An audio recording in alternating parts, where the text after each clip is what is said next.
이번 시간에는 예레미야 애가서 4장 첫 단락 말씀을 본인의 성경책을 다 펴셔서 예레미야 4장 첫 단락 말씀을 읽겠습니다.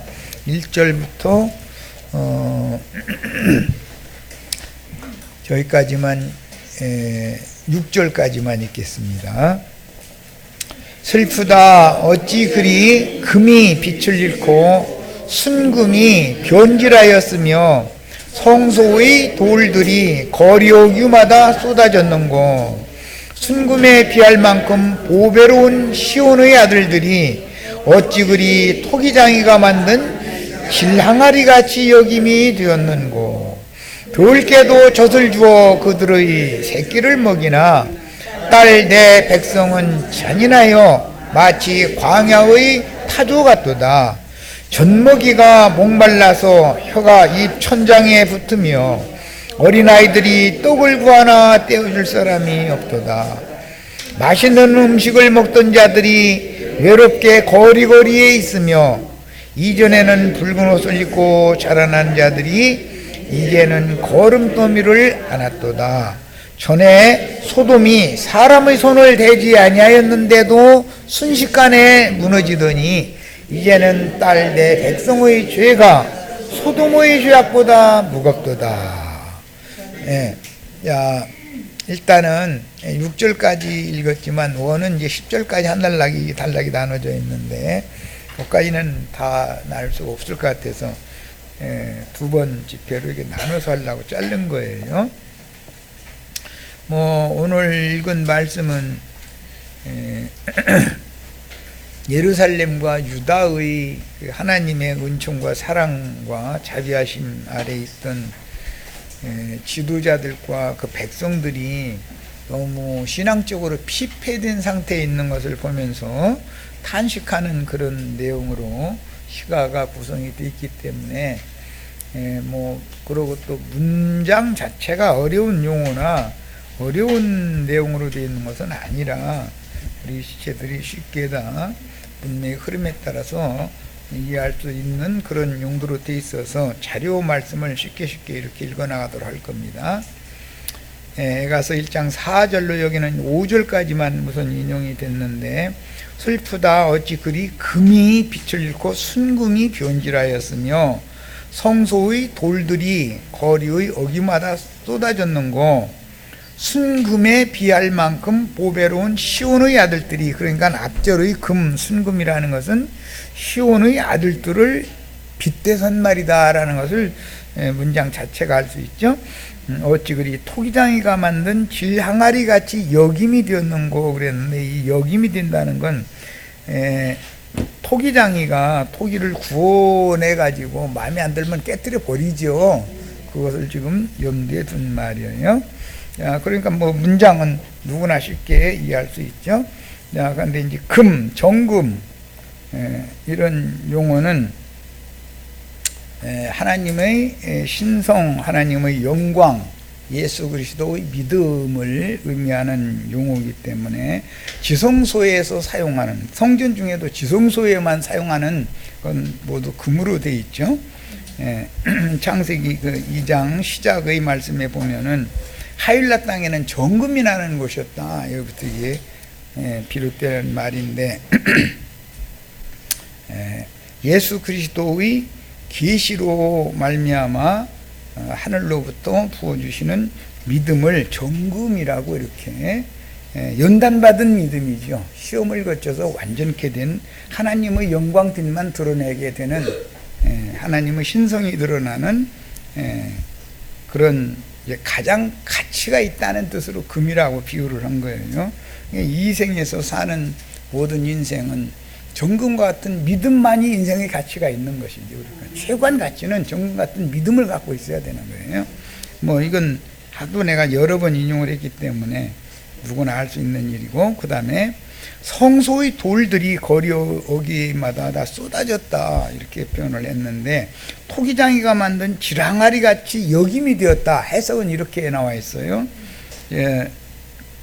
성소의 돌들이라는 건 잘 아시는 것처럼 돌들은 사람의 피로 사신 영혼들을 신비라고 그러죠.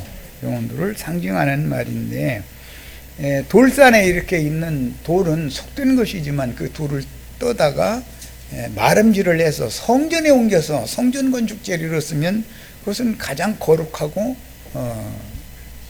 가치가 있는 돌이 되는 거죠. 그러니까 첫 아담의 영은, 아담 세계에 있는 사람들의 영은 다 지어졌지만 그것은 돌산에 있는 하나의 돌이 지금 죽은 돌이고, 그 돌을 떠다가 이제 쭉 예수의 복음을 믿어지게 만들어서 복음을 믿은 사람들의 심령은 하나님의 전의 건축 재료로 쓰기 때문에 이것은 가장 흔해 터진 그런 돌이 가장 고귀한 성전의 건축자재로 쓰임을 받을 수 있는 심령이 된 것을 말하는데, 이런 심령은 산돌이라고 그러죠. 이것도 뭐 우리 지체들은, 이것은 내가 하도 뭐 출애굽기 강론할 때 하도 많이 해서, 거기는 뭐 여기 나랑 같이 출애굽기 말씀을 나눈 지체들이 많지 않아서 처음 듣는 분도 있겠지만, 그러나 누구나 성경 읽은 사람이면 다 알아들을 수 있는 얘기예요. 자, 그 다음에 이제 3절에 가니까 들깨들도 젖을 주어 그들의 새끼를 먹이나 딸 내 백성은 잔인하여 마치 광야의 타조 같도다. 들깨들과 하나님의 백성들을 이게 이제 대조를 하는 비유를 했어요. 들깨들이라는 것은 뭐 이리, 늑대, 여우 뭐 등등 많지요, 개 종류. 그런데 개의 특징은, 들깨의 특징은 주인이 없기 때문에 어쨌든 자기 힘으로 해서 물어뜯어서, 이제 들깨의 특징은 사자, 호랑 이런 것 같지 않고 독단적으로 사냥을 하지 않고 떼제비로 달라들어서 사냥을 하지요. 사냥하면 또 고루 나눠도 먹어. 또 사자나 호랑이는 독단적으로 사냥을 하기 때문에 참 남을 잘 안 주려고 그러는 것이 특징이고, 그런데 여기서 말하는 들깨라는 것은 율법 종교 지도자들을 하나님의 집을 맡은 충성된 종이라고 하지만, 사실은 마귀의 앞잡이들을 말할 땐 들깨, 그 다음에 집을 잘 지키는 개는 뭐 집게지요, 그것은.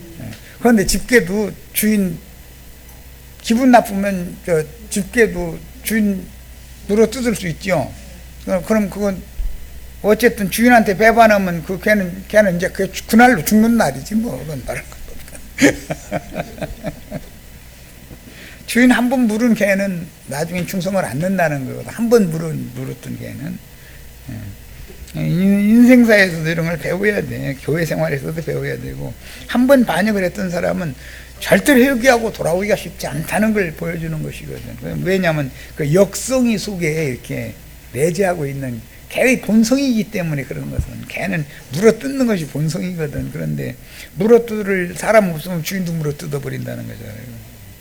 이제 대부분은 언제 주인한테 물어뜯느냐면은 밥 줬다가 밥그릇 손댈 때 해가면서 주인 뭐 남자한테까지는 그렇게 하는지 모르지만 여자한테는 막 으르렁대고 덤벼버리거든. 자기한테 늘 밥 주던 사람인데. 그러면 그것은 일단 한 번 그렇게 변심하면 그거는 죽여버리든지 쫓아내야 된다는 것이거든. 참 그런 걸 통해서 우리는 배우는 게 참 많습니다. 이만큼 반역이라는 게 역모라는 것이 중요한 문제다라는 걸 알 수가 있어요.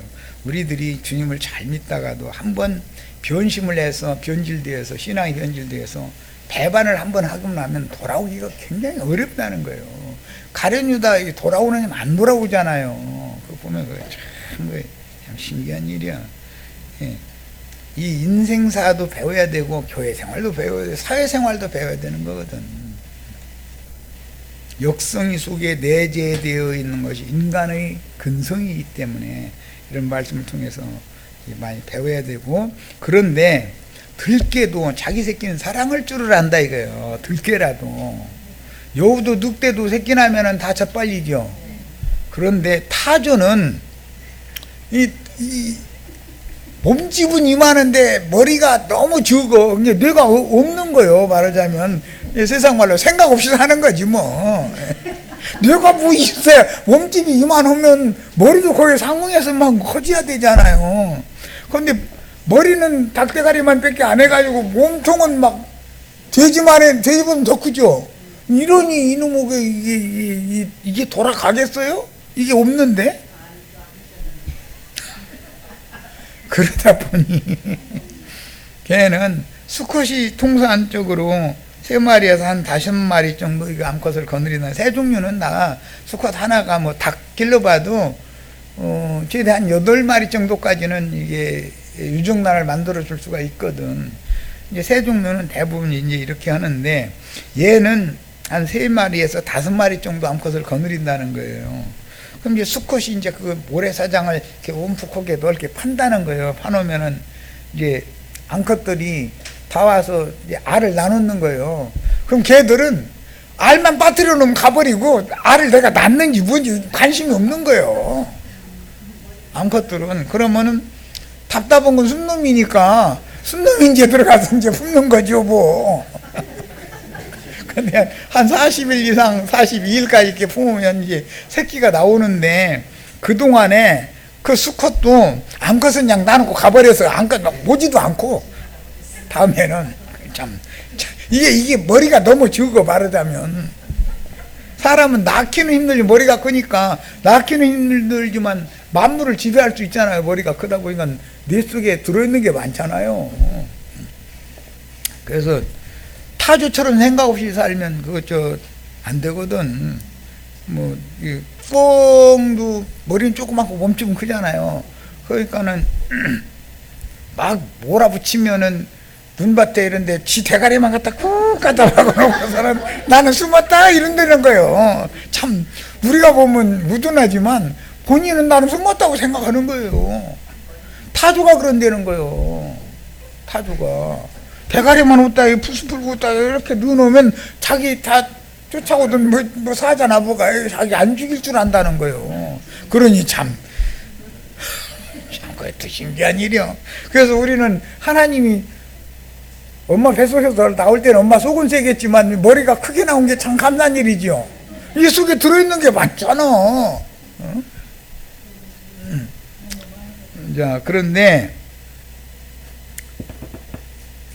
40일에서 42일 동안 이게 수컷이 이제 알을 품는데, 수컷이 알 품다가 너무 열받고 왜 뼈뼈에서 사막에서 그러면은 이렇게 보고 몇 마디는 알 콕 찍어야 쥐가 먹어도 목 죽여버린다는 거예요.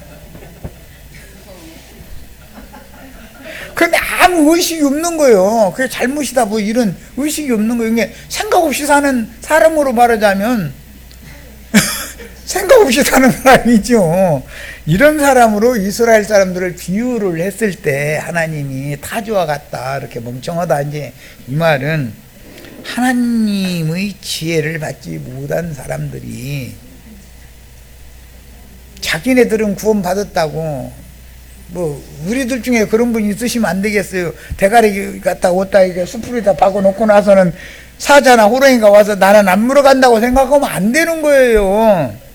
기독교인들 다 자기 구원 받았다고 생각하고 수풀에다가 대가리만 갖다 박아놓고 있죠. 그럼 두루 도는 사자와 같이 우는 마귀가 잡아먹어요? 안 잡아먹어요?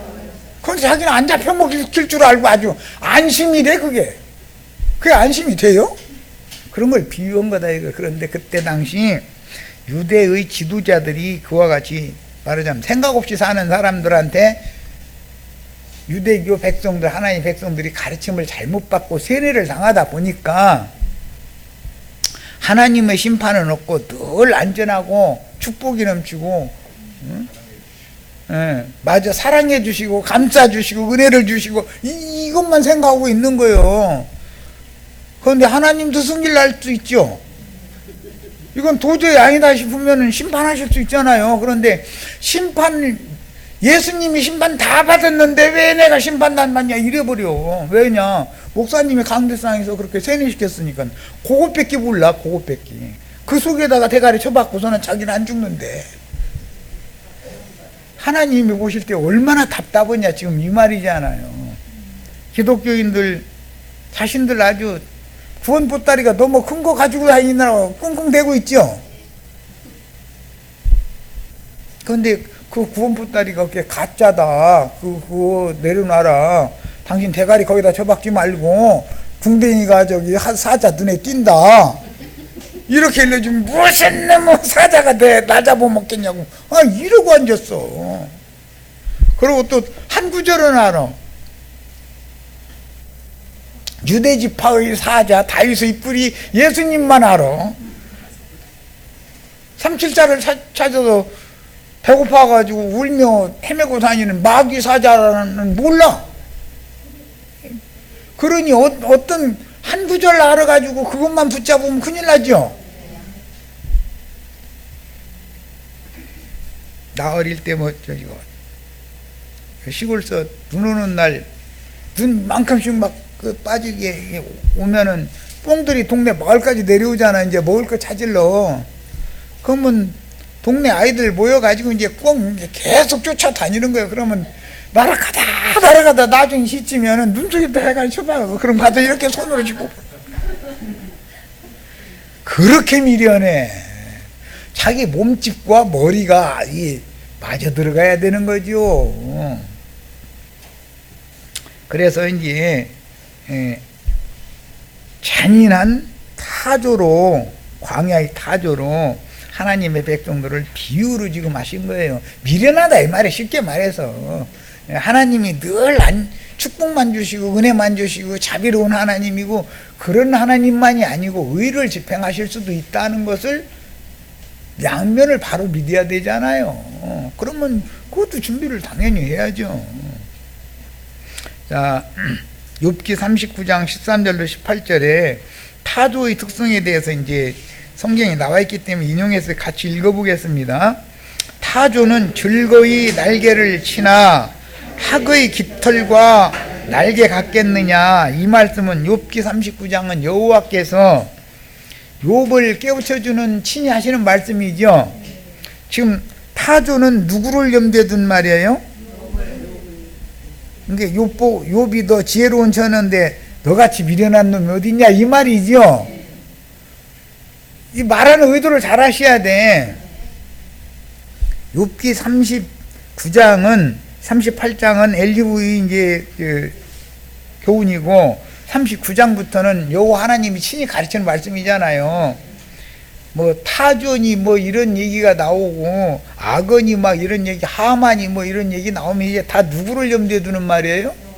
욥아 이놈아 너 잘난 체 좀 제발 좀 그만 좀 해. 우리나라 현대식으로 말하면 제발 이거 입 좀 다물어 이놈아. 근데 입이 벌어져 가지고서 끝없이 나와 이놈이고 그냥 끝이 안 나. 하나님 말할 틈을 안 줘. 지 말이 너무 그냥 맞으니까. 그러니까 다 듣다 이제 하나님이 성질나니까 하는 말이요. 타조는 즐거이 날개를 치나 타조 날개가 광야의 타조 날개가 아무리 멋있으면 학의 날개 같겠냐. 타조의 날개에 있는 깃털이 학의 날개에 있는 깃털과 같겠냐. 너 아름다운 자랑 좀 그만 좀 해. 내가 볼 때는 타조 날개에 너 날개 치고 있는 건데 그것도 날개라고 내 앞에서 그거 벌리고 있어 이놈아 이 말인데 참 이거 사람 죽을 일이요. 이제 이렇게 되면 저 예배당장에는 신자들이 아마 욥기 39장 강해를 나처럼 한다고 하면 그 성경 이상하게 풀더만 욥이 타조래 또 이제 이렇게 나올 거예요.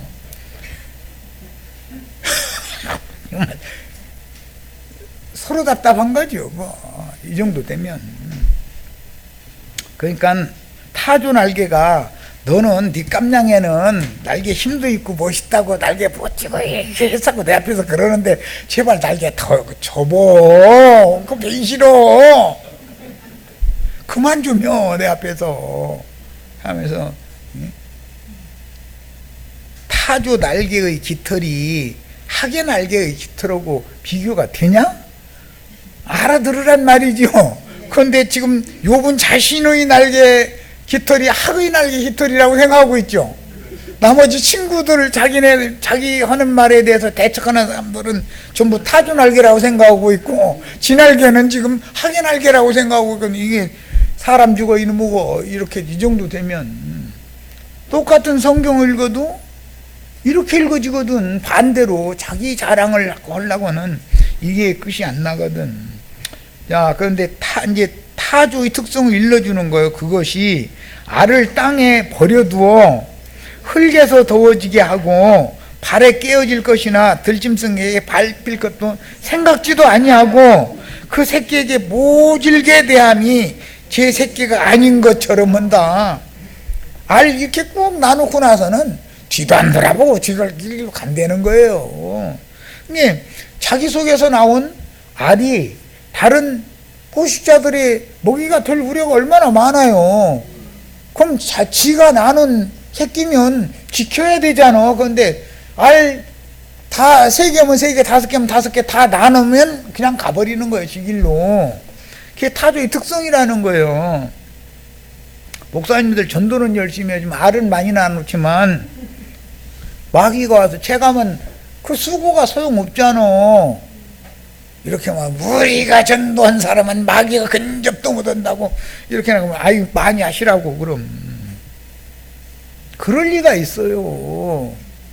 예수님의 제자들도 마귀가 하나가 섞여 있는데 어떻게 유명한 목사가 전도한 사람들은 마귀 밥줄 사람 하나도 없는 것은 그게 뭐예요? 그게 말이라고 하는 소리예요. 그게.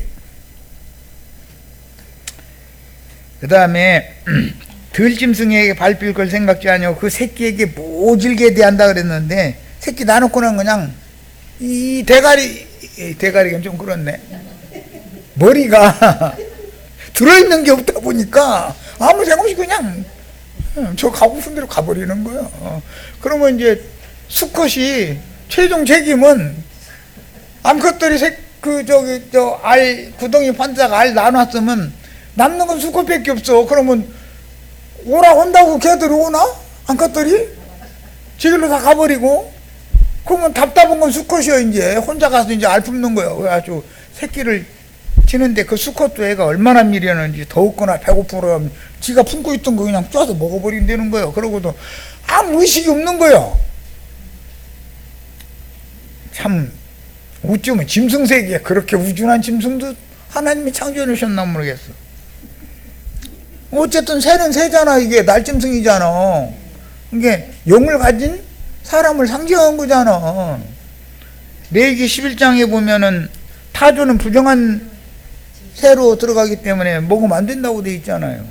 타조고기가 얼마나 맛있는데.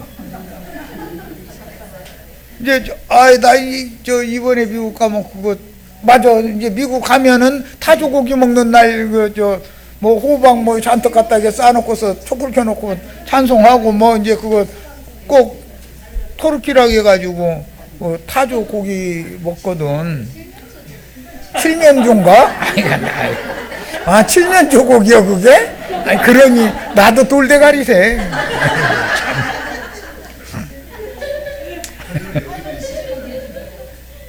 타조고기 참 맛있어요. 맛있는데 먹지 말라고 돼 있어. 아 그렇구나. 칠면조 고기를 먹는 거로구나. 참 그것도 모르고 살아니 뭐. 그냥 나는 그냥 주는 것만 먹을 뿐이지 내가 뭔 고기냐 물어나 봐도.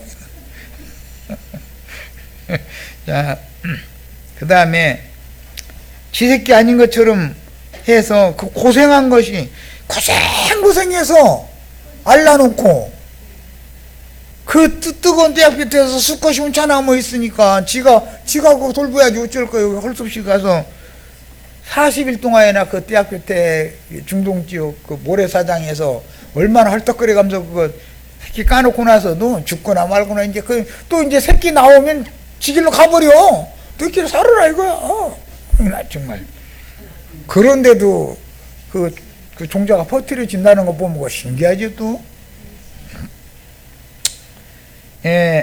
하나님이 지혜를 베풀지 아니하셨고 총명을 주시 아니했기 때문에 타조에게는 그런 새끼에 대한 애착심이나 새끼를 어떻게 길러야 되는 이런 거에 대해서 관심을 안 갖게 만든 거지 뭐. 참 우리 사람은 이렇게 창조가 안 됐으니 얼마나 감사한 일이야. 그런데 사람도 요즘에는 애미가 어디 뭐 가끔 신문에 보면 뭐 비닐 봉투에다가 뭐 새끼 몰래 나가지고 그냥 버리고 막 쓰레기통에다 버리면 그 애매비 경찰이 조사하면 나와요 안 나와요? 안 잡혀요 그게? 아니 쓰레기통에다 쥐새끼 나서 버리면 그 애미애비가 안 잡히냐고. 요새는 유전자검사라는 것이 있어서 주민등록증 이거 도장 찍어놓은 거 딱 갖다 대조해가지고 다 잡아내버려. 어디다 대고 그렇게 어리석은, 그건 뭐냐, 대가리만 하면 쳐박고서 나는 안 죽는다 이런 거지. 그런 게 어디가 있어. 자식을, 원치 않는 자식을 임신을 했거나 뭔 문제가 있으면 국가기관에 얘기를 하고 국가기관에다 맡겨서 나라가 기르도록 해도 되는 일인데 그걸 쓰레기 봉투에다 넣어서 버려? 이 타조나 뭐가 달라?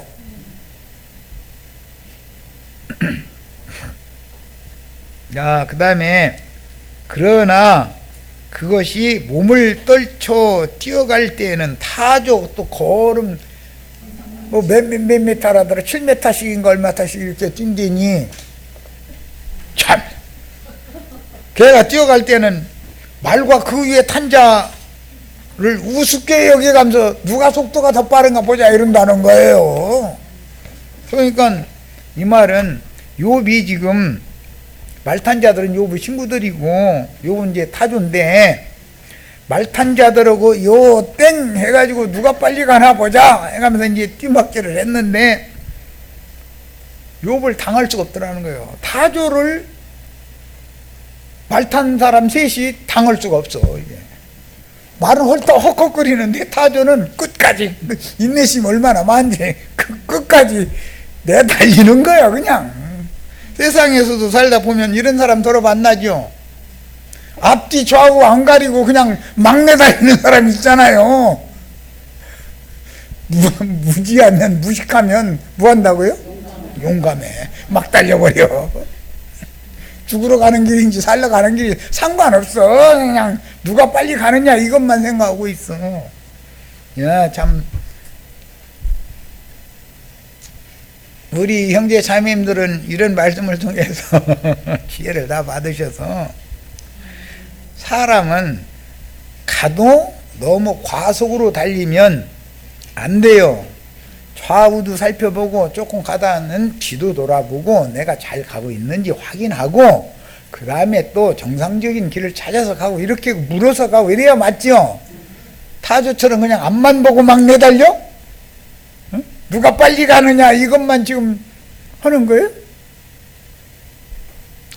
세상사도 그렇고 인생사도 그렇고 답답한 사람들 만나면 저 사람은 앞뒤 좌우 무엇을 먼저 일을 생각해서 처리를 해야 되고 뭐 나중에 해도 되고 이런 것도 아무 생각이 없어. 그냥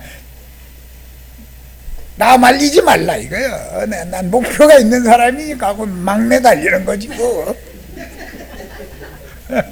참 그러면은 사람들이 볼 때는 답답하죠. 지혜가 있는 사람들이 볼 때는. 그런데 본인이 제일 잘났어. 누가 와서 말려도 조금 천천히 가. 수덥수덥 조금만 서봐 한번. 나랑 같이 뭐 대화도 좀 나누고 하자. 그러면 어이 빗기라 이거야. 어디다 대고 지금 내가 지금 막 이렇게 나오면 욥의 세 친구가 이 타조 한 마리 달려가는데 말 타고 쫓아가는데 당할 수가 없어. 인생에서도 교회 생활에서도 이런 사람들 볼 수 있죠.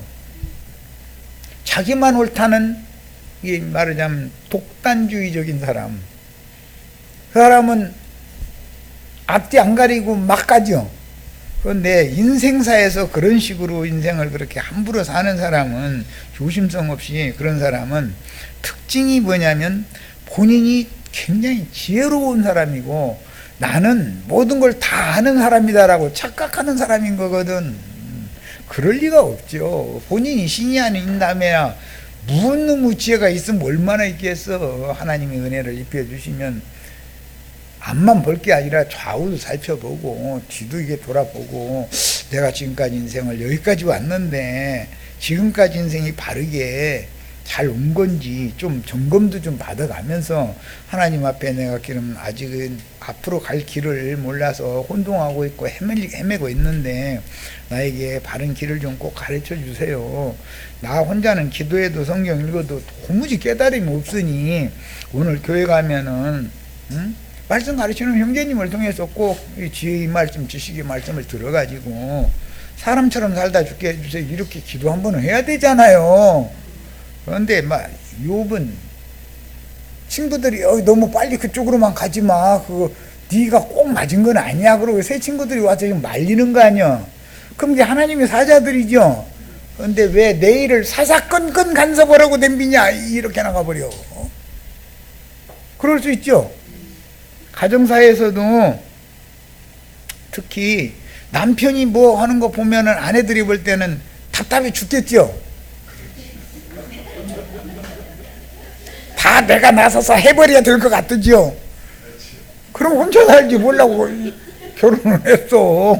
혼자 살지. 다 짝을 맞춰주신 분이 더 지혜로워요. 내가 나서서 뭐든지 다 해야 된다는 생각 버려야 돼. 남편이 아무리 바보 같아도 그 머리로 세울 때는 너 복종해 순종해 이 말 아니에요. 그러면 남편의 생각을 무조건 하고 무시해버리면 돼요 안 돼요? 한번 들어는 봐야 돼. 내 생각이 맞고 일단 뭐 그건 내가 하라고 한다 해서 될 일도 아니고 알아서 하시되 남편의 생각도 한 번은 들어는 봐야 되지 않냐 이거예요. 그러면서 좀 생각을 깊이 골똘히 해본 다음에 남편에게 이 일을 맡길지 내가 할지에 대해서 남편의 허락을 맡아서 일 처리를 해야 맞지. 남편 그냥 내 맘대로 뭐든지 휘둘러대고 이런 것이 몸에 익으면 큰일 난단 말이야. 가정사도 이런 거고 회사 생활도 마찬가지고 그런 사람은 자기 성공을 위해서 앞만 보고 달린다 소리 자주 하는 사람 치고 문제를 꼭 일으키게 돼 있어요. 속도가 너무 빠르면 문제가 일어나게 돼 있는 거예요. 어느 때는 서서 왜 다른 사람들은 나를 이렇게 신임을 안 해주고 내가 하는 말을 100사람이면 100사람 다 자기 말대로 하기를 원하는 게 인간의 특성인 거예요. 근데 안 따라주고 반만 따라주고 반은 반대로 할까를 돌아봐야 되잖아요. 근데 사람 그렇게 하려고 해요? 이 욥이 그 대표자다 이거예요. 지금 우리 형제 자매님들의 인생 경영을 그렇게 어리석게 하시면 안 되겠어요. 자, 5절로 갑니다. 맛있는 음식을 먹던 자들이 외롭게 거리거리에 있으며 이전에는 붉은 옷을 입고 자라난 자들이 이제는 거름더미를 안았도다. 참 이거는 조금 어려운 용법이라 맛있는 음식이라는 말은 육신적인 맛있는 음식도 있지만 그건 표상이고 실제로는 거룩한 하나님의 말씀을 맡은 종 선지자들을 통해서 하나님의 말씀을 들을 수 있었다 이거예요. 안식일이나 절기 때마다 모이면 늘 하나님의 말씀을 배웠으니까. 그러던 자들이 외로워졌다라는 말은 독단적인 사람들이 됐다는 거죠. 매사를 자기 위주로 생각하는 사람들이 된 거예요. 이것은 하나님 보실 때는 신앙의 변질이다 이거예요. 하나님은 이스라엘 전체를 인도해가는 왕을 세우고 제사장을 세우고 선지자를 세우고 이렇게 해서 이스라엘 전체를 이끌어가는 중이지 누구 한 사람만 똑똑하고 잘난 사람 한 사람만 얻는 것이 목적이 절대로 아니에요. 오늘날 기독교계의 신앙이 뭐가 문제인지를 잘 아셔야 돼. 외롭게 거리에 있다는 것은 하나님이 함께 해주지 않는다는 뜻이에요. 사실은 그 말은 하나님의 종 선지자들과 함께 하지 않는다는 뜻인 거고 실제는 거리거리에 있다 이 말은 하나님의 성전에 모여서 말씀을 드려야 될 사람들이 나름으로 혼자 똑똑하고 잘나가지고 독단적인 신앙을 주겠다 이 말이에요. 오늘날 말하자면 안나가 교인들 있어요. 가난한 교인들 있죠. 집에서 에이고 각자 기도하고 성경 읽고 그런데 그 사람들 처음에는요 교회로 모이는 걸 반대하는 사람들 이론 처음에 들어보면요, 하나님 말씀이 그렇게 자신들에게 막 열린대. 막 한량없이 막 열린대. 몇 조금이나 가 그게. 그런 사람 치고 혼잡하다 이거예요. 귀신의 소리와 자기 마음에서 육신의 생각에 따라서 속살거리는 귀신의 소리와 하나님의 말씀을 찾고 자기 소견에 옳은 그걸 가지고서 하나님의 말씀을 그쪽으로 해석을 해서 이게 확실하다 이렇게 단정을 내리게 만드는 게 마귀가 사람을 죽이는 방법이잖아요. 그래서 단체적인 성회로 모이는 모임이 끝났다 하는 것을 지금 염두에 두는 거예요. 너무 독단적이다 이거예요. 혼자 잘난 한다 이거예요. 그런데 그 사람들이 이전에는 붉은 옷을 입고 자라난 자들이다 라고 그랬는데, 이것은 요셉이 색동옷을 입혀서 길렀다고 돼 있었죠. 예. 그 색동옷은 고대에는 굉장히 부잣집 자제나 입을 수 있는 옷인데, 하나님의 자녀들일 때는 다 색동옷을 입은 거예요. 여기서 이제 붉은 옷이라는 것은 대속제물의 피를 뿌린 옷이다라는 뜻이기 때문에 하나님이 그를 불쌍히 여겨서 구속해 주시어서 구속의 옷을 입은 사람이었다라는 말이에요. 그렇게 자라나고 나서는 이제는 거름더미를 안았도다 이래가지고, 이게 굉장히 어려워요. 이제 문장에 가면 이것은 부잣집 아이들이 갑자기 알거지가 돼가지고 동네 쓰레기통 뒤지러 다니다 그 말이에요. 실제는 여기 거름더미라고 그랬는데 이건 쓰레기통이다 이 말이에요. 쓰레기통. 목사님들이 들으면 또 기분 나쁠지 모르지만, 목사님들이 설교 준비를 어떻게 하느냐면은, 불과 한 20년 전까지는 기독교 서점에 뻔질나게 드나들었어요. 유명한 목사님들의 예화집이니 설교집이니 그거 사다가 날마다 읽는 거예요. 그때는 모든 이 자료들이 다 문서화로 이 종이로 돼 있었을 때니까. 그런데 지금은 기독교 서점 장사한 데서 다 문 닫어. 지금은 왜 그러느냐, 목사님들이 안 찾아와도 되거든. 좋은 시대가 됐어. 집에 앉아서 컴퓨터에 마우스 가지고 까딱까딱 하고 앉았으면은 안 나오는 것이 없어. 다 나와버려. 그런데 그 하나님이 현능하신 것이 99%가 거짓 뉴스라. 1%를 찾아내야 되는데 0이 그런 용을 가지고 있으니 무슨 재주로 1%를 진실을 찾아내냐고. 거기에서 유튜브 상에 뭐에 있는 것이 99%가 거짓말이거든. 그럼 거짓말이라고 내가 말하니까 그럼 처음부터 끝까지 다 거짓말로만 돼 있는 말을 말하는 거예요? 그게 아니에요.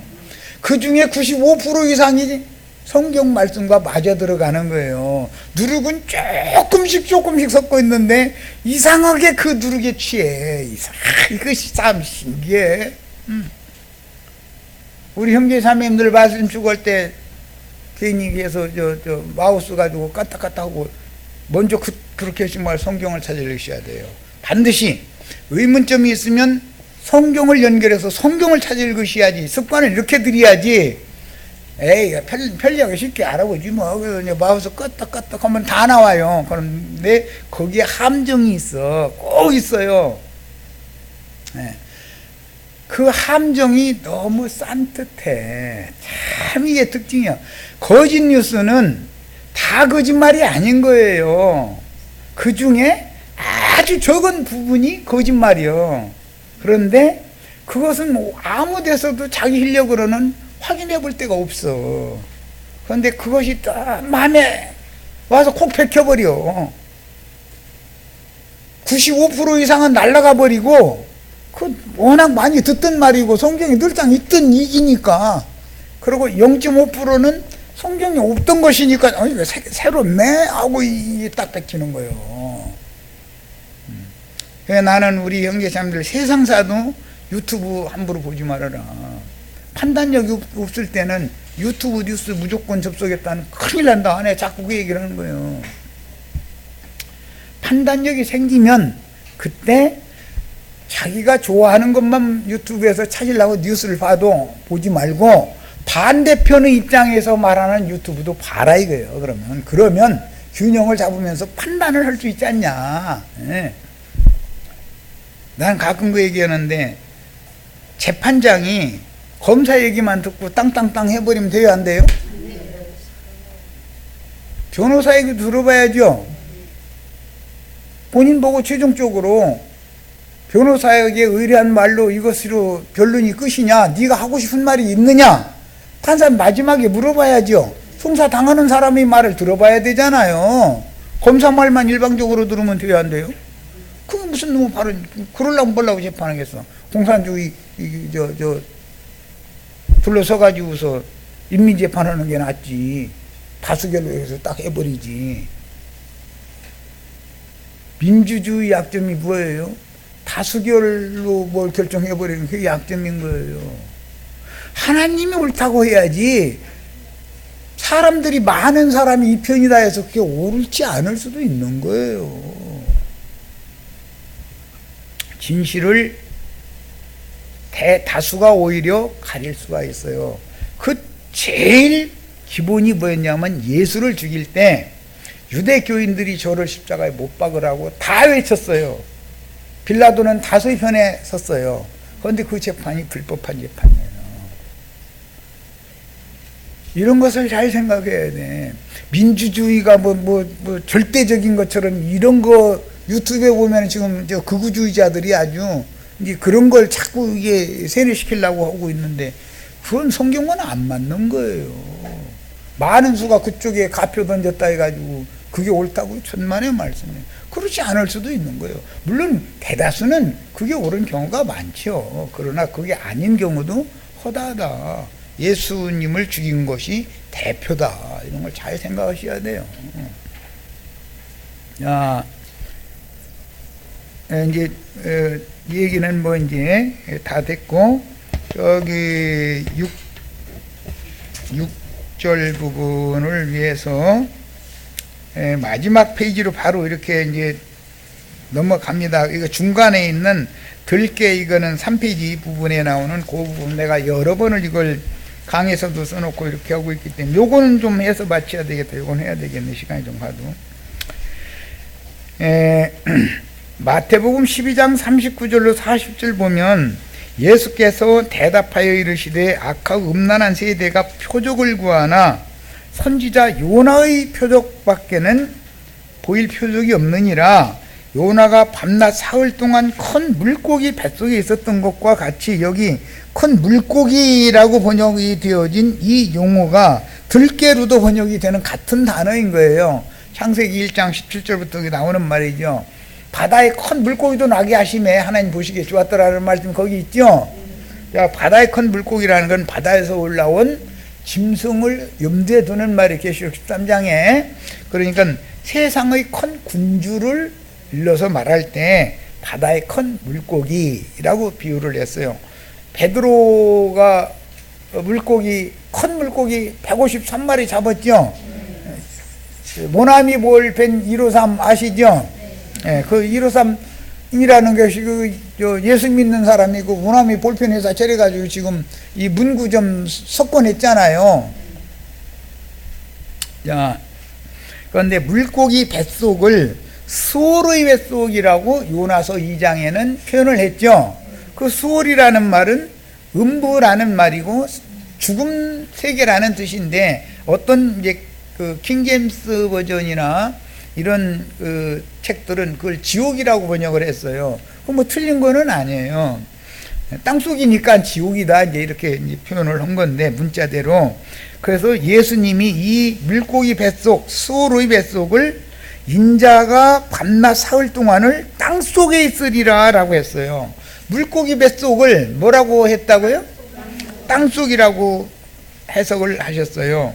자, 그러면 예수님이 사흘 동안을 이 기중기에 지하 땅 파는 거 파가지고 그 속에 내려갔다 왔다, 그 말은 아니잖아. 지금 여기서 말하는 땅이라는 것은 약속의 백성들에게 주신 젖과 꿀이 흐르는 가나안 땅을 염두에 두는 것이고, 실제로는 예수님이 팔레스타인 땅에 계셨다 이거예요. 그런데 사흘을 계신 거예요. 비유요 이게. 그래서 누가복음에 이걸 설명을 하실 때 32절로 33절 이르시되 너희는 가서 저 여우에게 이르되 여기 여우는 헤롯을 말한 거예요. 이거 들깨지요. 오늘과 내일은 내가 귀신을 쫓아내며 병을 고치다가 제3일에는 완전하여지리라 하라. 그러나 오늘과 내일과 모레는 내가 갈 길을 가야 하리니. 땅속에 있는 분이 어떻게 갈 길을, 사흘 길을 갑니까? 이것은 요나가 수오르 뱃속에 있다가 물고기가 토해내가지고 무트로 나와가지고 가라고 니느웨 성에 사흘 길을 가면서 외쳤던 것을 지금 이루는 말씀을 내가 지금 하는 말이 요나보다 더 큰 자가 여기 와 있다. 내가 지금 외치는 말이 내가 오늘 내일 복음 전하다가 내일 모레는 나 이제 완전케 될 건데 그 사흘 동안 복음 전파하는 나의 입에서 나가는 말을 들어야 너는 모든 짐승과 인간들 다 사는 거다 얘기하려고 한 거예요. 그러니까 여기에 대해서 이해가 있으셔야 돼. 땅속 예수님이 요나의 표적을 비유할 때는 약속의 백성들이 거하는 자기 땅 자기 백성에게 와서 누구한테 고난을 받느냐면 자기 땅 자기 백성 사람들한테 고난받고 죽었다가 사흘 만에 부활할 것을 염두에 두고 지금 예언하는 말이에요. 자, 그러니까 우리 형제 자매님들도 이런 말씀에 대해서 음부 수오르의 뱃속이라는 말은 사실은 생지옥이라는 말은 기독교계를 말한다는 거예요. 여러 번 말씀드렸어요. 성경이 말하는 의도는 형제 자매님들을 박해하고 죽일 사람들은 기독교인들이지 세상 지나가는 여기 놀러다니는 아주머니 아저씨들이 아니에요. 그들이 무슨 형제 자매님들하고 무슨 원수가 적길 형제 자매님들을 불법한 재판에 넘겨서 죽이겠어요. 그래서 여기 사흘 동안 땅속에 있다라고 했을 때 이것은 자기 땅 자기 백성들에게 와서 전도를 하지만 박해는 자기 땅 자기 백성들한테 박해당한다. 지금 그걸 염두에 두고 한 말인 거예요. 충분히 이해하셨죠? 예, 사흘길에 대해서 이해를 잘 하시기를 바라요. 광야에 구름 기둥과 불 기둥이 항상 사흘길씩을 이렇게 가잖아요. 그럼 비유예요. 하나님이 걷도록 정해놓은 자기 땅, 자기 백성 사람들한테 박해받는 길을 가게 돼 있다는 거예요. 진리의 말씀 맡은 자는. 그 다음에 이제 애가 4장, 4절, 4절, 5절 이거 할 게 아니라 6절, 8절, 5페이지로 가겠습니다. 이제 말씀 마쳐야 되니까 시간이 많이 됐네. 끊는 시간이 되어버렸네, 벌써. 4장 6절로 8절에는 전에 소돔이 사람의 손을 대지 않고 경각간에 무너지더니 이제 처녀 내 백성의 죄과가 소돔의 죄악보다 중하도다. 전에는 존귀한 자의 몸이 눈보다 깨끗하고 젖보다 희며 산호보다 붉어서 그 윤택함이 마광한 청옥 같더니 여기 비유는 존귀한 자의 몸이라고 한 거는 구속받은 성도들의 몸을 지금 비유로 드는 거예요. 예루살렘 자녀들이죠. 윤택함이 마름질한 마광한 청옥과 같더니 이제는 그 얼굴이 숯보다도 검고 그 가죽이 뼈에 붙어서 막대기같이 말랐으니 거리에서 알 사람이 없었다는 게 거리에서 내내 알던 사람인데도 거리에 만나도 알아보도 못할 정도로 이게 너무 형편없는 사람의 모습으로 바꿔져 있는 상황을 지금 비유죠. 이것은 예루살렘의 지도자들과 그 지도자들의 거짓 교리에 맹신하는 하나님의 백성들의 상태를 지금 말하는 거예요. 오늘날 우리들도 이제 여기에서 원래 금이라는 것은 변질될 수 없는 거예요. 그런데도 신앙이 믿음이 이렇게 변질된 믿음을 가지고 있으면 하나님의 징벌이 당연히 임하는 것이다라는 것도 염두에 두어야 된다. 징벌하시는 하나님이 없으면은 우리가 구원을 받았다고 하는 것이 거짓말일 수가 있어요. 항상 이 징벌하시는 하나님, 구원하시는 은혜를 베푸시는 하나님도 당연히 믿어야 되지만 그분의 의를 세우기 위해서 징벌하시는 하나님 그 양면을 그렇게 균형 잡게 잡아서 잘 믿어야 되겠고, 7페이지 마지막 현대의 기독교계가 예고된 짐승의 때인 큰 환란의 때에 어떤 상황이 일어날지를 예언해 주시는 말씀으로 받아야 한다. 이 말씀을 지나간 과거로 끝난다면 성경이 아니죠. 하나님 말씀은 시간도 공간도 초월해서 매 세대 사람들에게 다 응하는 거니까, 그래서 양면을 잘 믿음으로 끝까지 잡아야 된다. 그 신앙을, 믿음을 변질하면 안 된다라는 걸 이제 마무리 말씀으로 드리려고 그래요. 주님은 한 시대를 종결하고 심판주로 임하실 때를 예언하시며, 이런 형편을 전에도 없었고 후에도 없을 큰 환란의 때가 호련히 닥칠 것이다 라고 예언하셨고, 계시록 13장에서는 짐승의 때라고 설명하고 있는데, 오늘날 우리는 예언된 그 날이라는 건 항상 히브리어 헬라어 그 문법 여러 번 말씀드렸어요. 이것은 복수로 되어 있는 단수인 거예요. 매우 임박한 때를 살아가며 신앙생활을 하고 있는 중이니 깨어서 금기름을 준비하는 지혜로운 처녀들이 되어야 하겠습니다. 이와 같이 12지파에게 임했던 일들은 교회사에 반복되며, 또한 세상사로 이루어졌던 역사적인 사건들은 반드시 현대의 역사상에 그대로 확대되어서 반복되기 마련이다. 예루살렘과 팔레스타인 땅의 일로만 끝나는 게 아니죠. 이제 온 지구상에 이게 이루어져야만 완성이 되는 거니까. 그래서 하나님이 선지자들로 말씀하신 예언들은 반드시 그분의 말씀을 계시로 받아서 다시 예언하는, 계시록 10장에는 힘센 천사가 열린 작은 책의 말씀을 증인들에게 주죠. 증인들은 그걸 받아먹고 나가서 다시 예언을 하라고 보냄 받는 거잖아요. 이 말씀이 오늘 우리에게 그대로 응한다. 그런데 마지막 나팔은 항상 울려부는, 7째 나팔은 울려서 큰 나팔로 불어야 되기 때문에 울려부는 나팔 소리가 있어요. 그러니까 울려부는 나팔 소리에 대해서 관심을 가지셔야 되겠고, 그러므로 현대에도 때를 따라서 보내심을 받은 종 선지자들이 대언하는 나팔 소리를 유심히 듣고 긴박한 경각심을 소송시켜서 영이 깨어나야 된다 이거예요. 지금 임박한 주 예수의 날을 대비하는 지혜로운 신앙인들이 되어야 하겠습니다. 욥처럼 그렇게 무조건 내달려도 안 되고 대가리만 쳐박고서 나 잡아봐라 이래도 안 되고 이렇게 우직하게 신앙생활해서는 안 되겠어요. 지혜와 총명의 신이 형제 자매들에 임하시길 바랍니다. 자, 마칩니다.